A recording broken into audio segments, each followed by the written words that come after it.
All right, boys and germs, welcome to the Daily Crack, Ramblings from the Van edition. And today we're talking the good old can of Coke. And is it bad or is it not bad? So in a can of Coke, there's 370 mils, 75 mils of Coke. So that equates to, of energy per serving, 675 kilojoules. So I done this calculation earlier. That works out per can. It's about 160 calories per can of Coke.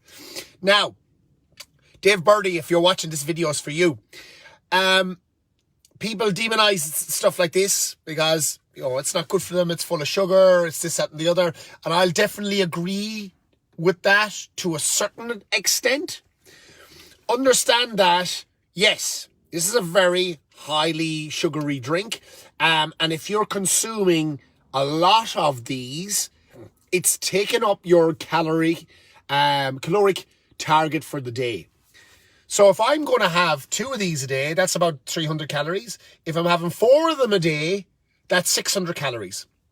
And the thing about the sugars in these sort of drinks is they're not satiating. They're not going to make you feel full. They're satisfying, they're tasty, they're sugary, they're nice, but they're not going to be ideal if you're consuming a lot of them on a daily basis. And people always kind of, if I ask them what their downfall is when it comes to losing weight, it comes from liquid calories. And yes, Coke can be one of them, and I'm not demonizing this in any way, shape or form, because I'm going to tell you something in a second that'll fucking blow your mind.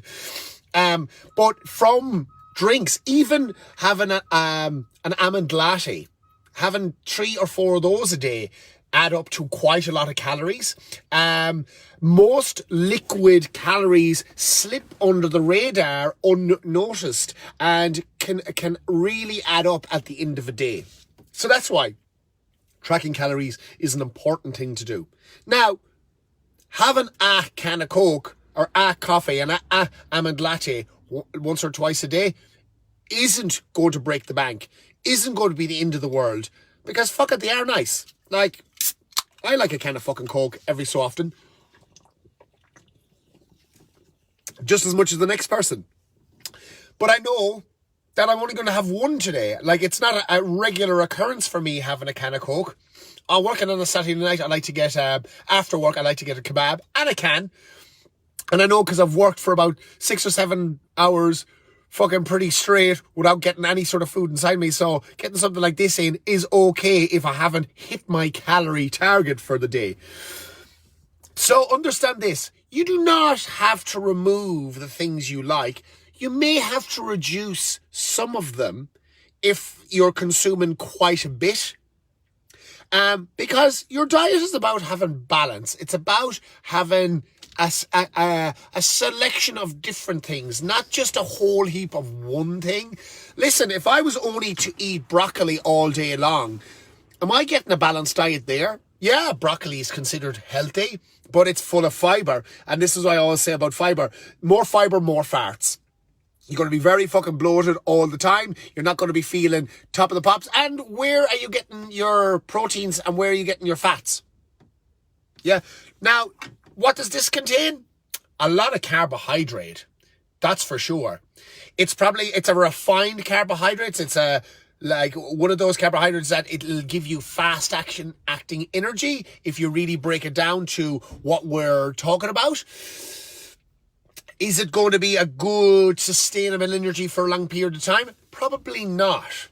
But something where a Coke could come in handy is like, let's say you're after doing a mad, heavy, hard workout and you need to replace those sugars, that glycogen level fast. You know what? A Coke wouldn't be a bad option. People always watch Floyd Mayweather and they see him eating burgers and having a can of Coke after his workouts.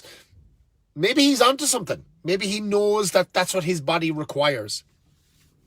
Anyway, the long and short of this story is about the calories in a can of Coke. Everything contains calories, not just a can of Coke. And it's understanding for your body, when I work with you, if I give you a calorie target, you can put in it whatever you like. You can put donuts in there. You can, whatever your favorite food is, it does not need to be removed. But I will ask you one question. Figure out how many calories are in that favorite food of yours and incorporate them into that calorie target. So therefore, what you do with me is non-restrictive. All I'm asking you is to track it. That's all. It's as simple as it is. Tracking your number of calories allows you to have what you want, especially if you're trying to reach a goal, whether that's muscle building or fat loss. It's as simple as that. So the next time you want to crack open a can of Coke and you start to feel fucking guilty about it, don't. If it's the only thing you're fucking having, well, not top of the pops, but don't fucking feel guilty about it as long as you're having a balanced diet. Simple as. Giddy up. Can of Coke ain't bad.